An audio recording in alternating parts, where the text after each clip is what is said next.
तमाम देखने और सुनने वालों को यूट्यूब चैनल इजी हेल्थ की तरफ से खुश आमदीद।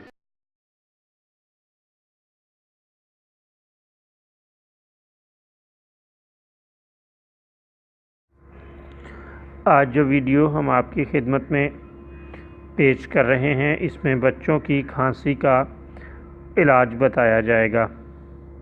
दोस्तों, आम खांसी के लिए तेल गर्म करके इसमें 2-3 पोथियाँ लहसुन जलाकर इससे सीने पर मालिश करें।